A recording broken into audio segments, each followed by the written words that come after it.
준비하시는 하나님, 그런 제목으로 가슴 아프게 말씀을 전하게 됩니다. 하나님을 가리켜서 여호와 이레라고 말을 합니다. 준비하시는 하나님, 그런 뜻이죠.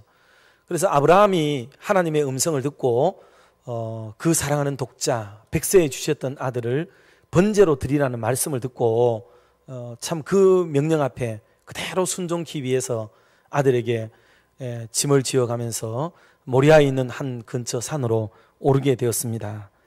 그럴 때에 하나님께서는 또 다른 측면에서 제사할 제물을 준비하셨다 하는 데서부터 출발되어진 말이 여호와 이레라는 말로 하나님의 별칭이 되겠습니다. 준비하시는 하나님은 그 뒤로도 모든 시대마다, 그리고 하나님의 사람들, 사역자들을 가운데서 하나님의 일을 할 때마다 어김없이 나타나서 그 사역을 함께 도모해 주셨고, 보다 더 멋지게 그 사역의 극대화를 이루기 위해서 앞서 행하시는 하나님의 모습을 늘 보여주고 계셨습니다. 그런데 이 사건은 구약에만 나타나는 하나님이 아니시고 신약에도 여전히 하나님은 준비하시는 하나님이셨고, 오늘 시대에도, 저와 여러분이 살고 있는 시대도 여전히 하나님은 동일하게 우리보다 한 걸음 앞서서 우리를 이끄시고 또 일하시는 그런 하나님이신 줄 믿습니다. 특별히 사도행전에 나타난, 여러분, 이 사도행전은 너무나도 중요한 복음서와 서신서 사이에 교량 역할을 하는 것인데, 사도행전에서 선교라는 단어를 빼버리면 여러분 사도행전의 실체는 남지 않습니다. 먼저 28장에서 이 유라굴라라는 태풍을 만나가지고 기진맥진했던 사람들이 이제 드디어 한 섬에 도착하게 되어지고, 첫 번째로는 그 섬에서 원주민들에게 극진한 대접을 받은 장면을 기록하고 있습니다. 누가는 과학자입니다. 의사이고 그 철저한 이성주의자이고 합리성을 가진 사람이에요. 그런데 이 사람이 지금 우리가 어느 섬에 도착했는지도 모르겠다, 그런데 어느 섬에 도착했다, 와서 보니 이 섬이 멜리데 섬이더라 라고 이렇게 사건의 내용을 기술하고 있는 것으로 보아서 유라굴로의 이 경황이 참 사람으로 하여금 얼마나 어려웠는지 경황을 갖지 못하게 만들 정도였다는 거죠. 왜냐하면 몇 날 며칠 정도를 밤낮으로 지냈기 때문에 모르는 거예요. 그런데 여기에 도착하니까 그 원주민들이 바울 일행들을 특별하게 극진히 대접을 했다고 기록을 하고 있습니다. 스페셜한 대접을 해준 거죠. 자, 이렇듯이 하나님의 일을 할 때는 여러분 주위의 사람들이 예기치 못하는 횡재를 누릴 때도 있어요. 기쁨, 즐거움, 이런 보상, 그리고 하나님의 채우심, 위로, 격려. 그래서 그 춥고 배고픈 사람들을 따뜻이 안아주고 위로해주는 이런 놀라운 장면들은 주님의 일을 하다가 보면 생겨날 수 있는 어려움도 예상되지만 그 가운데 주님의 위로가 얼마나 있는지를 우리로 하여금 알게 만들어주는 부분이에요. 이거는 하나님이 특별히 그 섬 사람들에게 감동을 주어서 이미 예비해 놓으신 일입니다. 예비해 놓으신 거죠. 그것을 바울과 그 일행은 보게 됩니다. 그런데 재밌는 것은 지금 이 기록을 누가가 했기 때문이기도 하지만 이제부터는 바울 일행이 또는 우리들이 이런 표현으로 써요.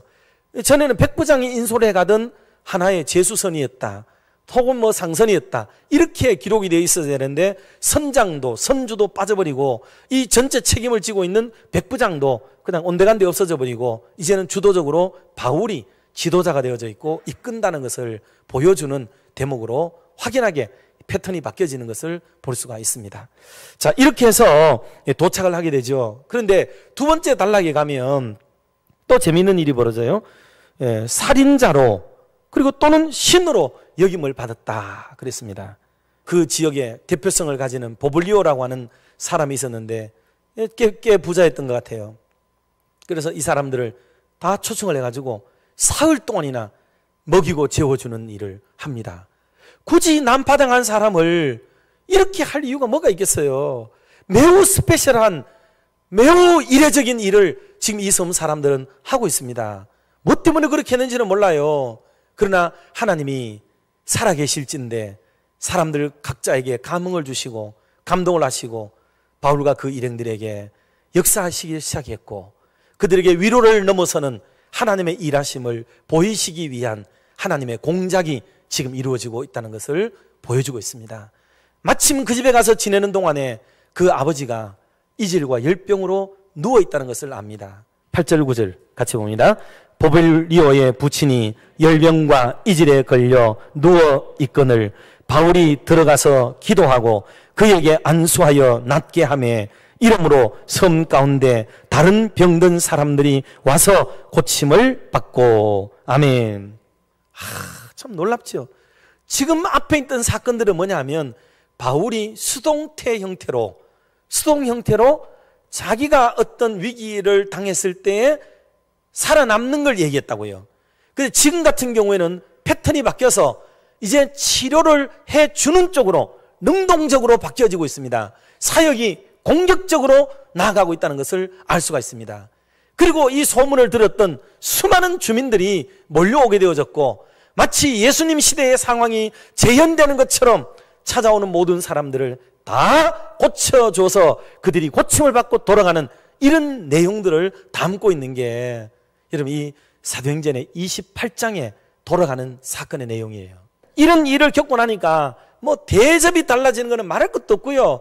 이제 돌아갈 때 배에 실어주는 바울 일행에게 실어주는 주민들의 그 하나하나에 적재되어지는 물건들은 말할 수가 없습니다. 자, 그렇게 해서 이제 빠이빠이하고 헤어지게 되는데, 물론 이제 항해가 또 길어요. 또 가서도 바로 가는 게 아닙니다. 로마에 가다가 하루, 가다가 사흘, 가다가 일해, 가서도 3개월 계속해서 지체되는 시간이 있어서 로마에까지 가는 길이 얼마나 먼 길이라는 것을 보여주게 됩니다. 그래서 여기서 이제 결론으로 드리고 싶은 얘기가 그거예요. 지금 배에 탔던 276명, 섬에 있었던 수많은 원주민들, 그들은 바울과 함께 하신 하나님을 똑똑히 보고 경험을 했던 거예요. 그러면 276명의 사람들은 어떤 사람들이었는가? 여러분, 이제 이 사람들이 로마로 들어가서 백부장을 비롯해서 훌륭하고 유력한 지도자들이 많았고 그의 부사관들을 비롯한 지도자들이 거기에 많았습니다. 이분들은 곧 로마의 장교들이 다 되는 사람들이에요. 이 위기 속에서도 죄수들을 무사히 데려온 공로가 있는 사람이 됩니다.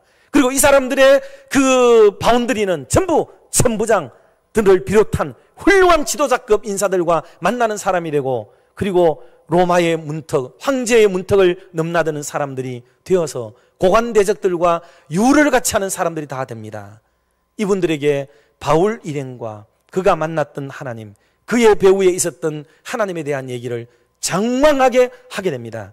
섬 사람들, 이 멜리데 섬에 있었던 사람들은 이 바울의 역사를 똑똑히 경험했고 하나하나를 체득했던 사람들인데, 그 항구에 있던 이 사람들, 그 사람들로 통해서 수많은 배들이 오가고 그 얘기들은 로마로 소문이 들어가기 시작을 하게 됩니다.